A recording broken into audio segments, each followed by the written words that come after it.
नमस्कार सर्वांना आणि स्वागत आहे माझ्या यूट्यूब चॅनलमध्ये. माझे जे लॉचे विषय आहेत, वेगवेगळ्या विषयांवर मी व्हिडिओ टाकत असते आणि वेगवेगळ्या कायद्यांबद्दल पण बोलत असते आणि जनरल टॉपिकवर पण डिस्कशन करत असते. तर आजचा विषय आहे एक्स्ट्रॅडिशन. एक्स्ट्रॅडिशन म्हणजे मराठीमध्ये आपण म्हणू प्रत्यार्पण, आणि त्याहीपेक्षा जर सिम्पल वर्डमध्ये सांगायचं असेल तर एक्स्ट्रॅडिशन म्हणजे जे कोणी लोक एखाद्या देशामध्ये काहीतरी गुन्हा करतात आणि शिक्षा होऊ नये, शिक्षेपासून वाचण्यासाठी दुसऱ्या देशात पळून जातात. तर असेच पळून गेलेले लोक यांना परत आणण्यासाठी जी प्रोसिजर आहे त्याला आपण एक्स्ट्रॅडिशन प्रोसेस असं म्हणू. तर तुम्ही बघत असाल काही वेळा ना, जेव्हा काही गंभीर गुन्हे असतात किंवा मग हिनियस ऑफेन्समध्ये असतात, रेप आहे, मर्डर आहे, अशा वेळेस पोलीस लोक त्या व्यक्तीला, जे कोणी ऑफेंडर असेल किंवा ज्या व्यक्तीने गुन्हा केला असेल अशा व्यक्तीला त्याचा पासपोर्ट पोलीस स्टेशनमध्ये आणून ठेवायला सांगतात. म्हणजे पासपोर्ट जप्त होतो. का हे लोक पासपोर्ट जप्त करतात, का पोलीस पासपोर्ट जप्त करतात? कारण की अशा डेंजरस सिरियस क्राईममधले गुन्हेगार दुसऱ्या देशामध्ये पळून जाऊ नये. इवन जेव्हा आपण पासपोर्ट ॲप्लिकेशन करतो तेव्हा पण आपल्याला विचारलं जातं की तुमच्यावर काही तसं म्हणजे एखादी केस चालू आहे का, कुठल्या गुन्हाची केस प्रोसेसमध्ये आहे का. तर असे जे गुन्हेगार असतात जे क्राईम केल्यानंतर पळून जाण्याची, म्हणजे भारताबाहेर किंवा एखाद्या देशातून पळून दुसऱ्या देशामध्ये जाण्याची शक्यता खूप जास्त असते, कारण त्यांना गुन्ह्याच्या शिक्षेपासून वाचायचं असतं. अशा वेळेस जसंही तो व्यक्ती पकडला जातो, पहिलं पोलीस लोक हेच काम करतात की त्याचा पासपोर्ट जप्त करून ठेवतात जोपर्यंत त्याला क्लीन चिट मिळत नाही. तर ही कारण एक्स्ट्रॅडिशन जी प्रोसेस आहे ती खूपच गुंतागुंतीची आहे. कारण भारताने काही देशांसोबत एक्स्ट्रॅडिशन ट्रीटी साईन केलेल्या आहेत. त्या सर्व देशांबरोबर नाही आहेत आणि इतकं सारं पेपरवर्क आहे, खूप साऱ्या बाबी बघितल्या जातात. त्यामुळेच एक्स्ट्रॅडिशन लॉ देखील आपल्या इंडियामध्ये आहे. एक्स्ट्रॅडिशन ॲक्ट 1962 आला आहे. त्यामध्ये सुद्धा त्यांनी सांगितले की कसं प्रोसेस होतं. एक्स्ट्रॅडिशन स्लो प्रोसेस जाते. त्यामुळेच आज आपण बघूया की कसं होतं हे सगळं. चला तर मग बघत राहा. तर आत्तापर्यंतच्या डिस्कशनमध्ये हे लक्षातच आलेलं आहे की एक्स्ट्रॅडिशन प्रोसेस म्हणजे जी काही प्रक्रिया आहे, जी काही प्रोसेस आहे ती, जर एखादा गुन्हेगार एका देशात गुन्हा करून दुसऱ्या देशात पळून गेला तर त्याला परत आणण्याची जी प्रोसेस आहे ती एक्स्ट्रॅडिशन प्रोसेस आहे. तर काय उद्देश आहे या एक्स्ट्रॅडिशन प्रोसेसचा? कारण इंटरनॅशनल लॉमध्ये एक्स्ट्रॅडिशन जी प्रोसेस आहे क्राईम प्रिव्हेन्शनसाठी खूपच महत्त्वाची आहे. तर का त्यांनी ही प्रोसेस ठेवली असेल? तर सर्वात पहिली प्रोसेस आहे की प्रिव्हेंट द क्राईम. आता आपण बघतो की क्राईम प्रिव्हेंट करणं शक्य नाही. कुठं ना कुठं काही ना काही कुठला ना कुठला गुन्हा होतच आहे, घडतच असतो.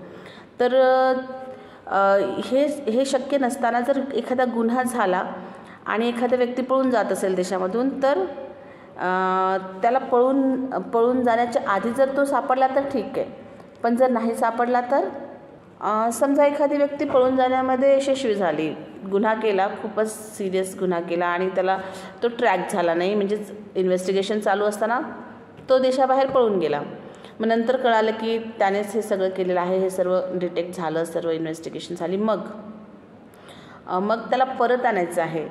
तर कसं होतं, एकदा दुसरे गुन्हेगार लोक पण हे बघतात, जेव्हा तो व्यक्ती परत येतो आणि त्या गुन्ह्यासाठी त्याला शिक्षा भोगावी लागते, तर ही जी प्रोसेस आहे, ही पनिशमेंट, त्याची जी पनिशमेंट बघतात लोक दुसरे, तेव्हा त्यांना पण भीती वाटते. त्यांना पण वाटते की बाबा आपण कुठेही पळून गेलो, एक्स्ट्रॅडिशन प्रोसेसमुळे आपण परत भारतामध्ये किंवा आपल्या देशामध्ये परत आणण्यात येईल आणि आपल्याला पनिशमेंट देण्यात येईल.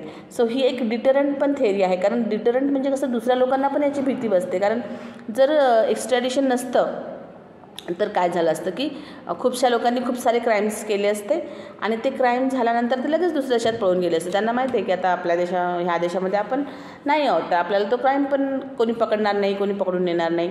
म्हणून ही एक्स्ट्रॅडिशन प्रोसेस खूप जरुरी आहे की त्या व्यक्तीला त्याने केलेल्या गुन्ह्याची पनिशमेंट झालीच पाहिजे. तो कुठेही जाऊ, त्याला पकडून परत आणायचं आणि त्याला पनिशमेंट द्यायची. आणि खूपसे देश आजकाल शांततेकडे जात आहेत, त्यांना पीस पाहिजे.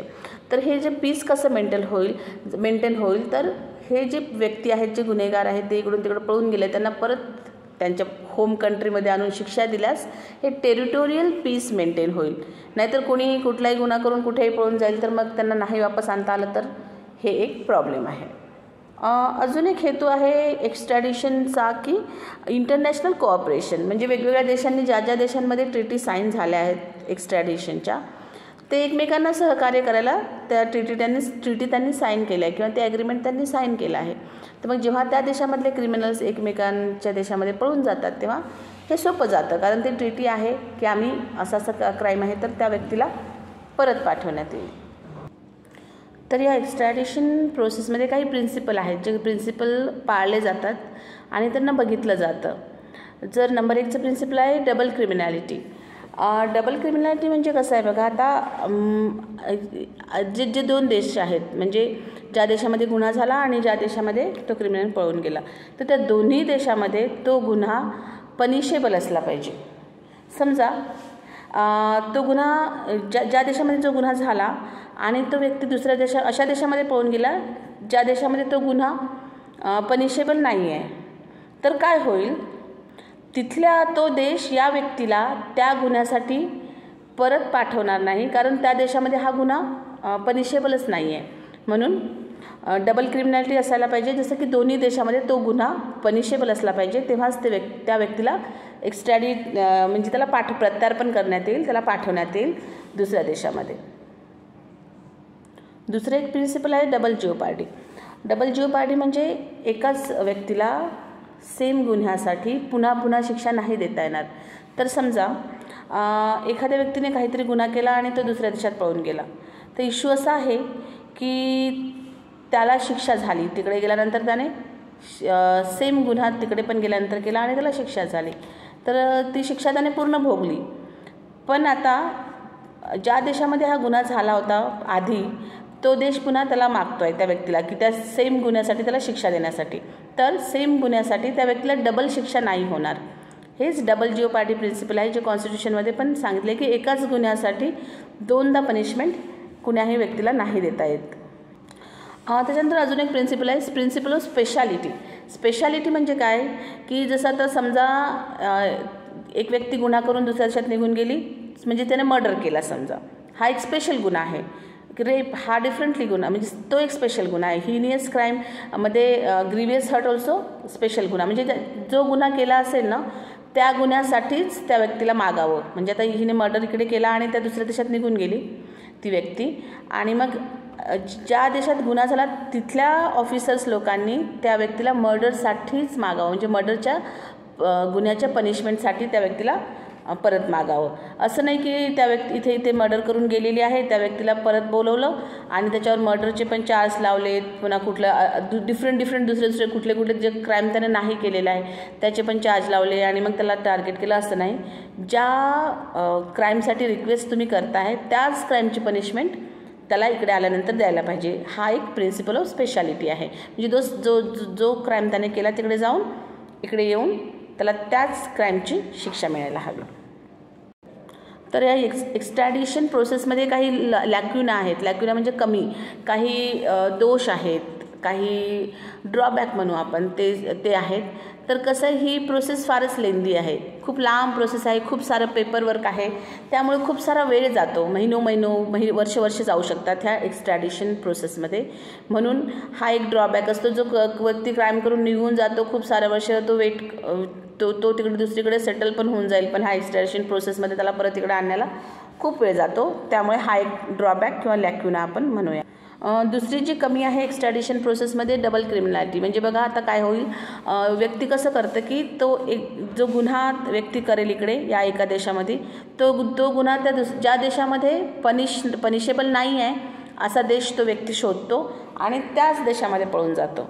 म्हणजे इश्यू काय होतो की दुसरा देश जो आहे तो या व्यक्तीला पाठवणार नाही त्या गुन्ह्यासाठी, शिक्षेसाठी, कारण त्या देशामध्ये हे ॲक्ट गुन्हाच नाही आहे, पनिशेबल नाही आहे. म्हणून हे जे पळके गुन्हेगार असतात ते व्यवस्थित प्लॅन करून गुन्हा करतात आणि मग अशा देशामध्ये पळून जातात की ज्या देशामध्ये ते ॲक्ट गुन्हाच नाही आहे. तर हा एक लॅक्युना आहे.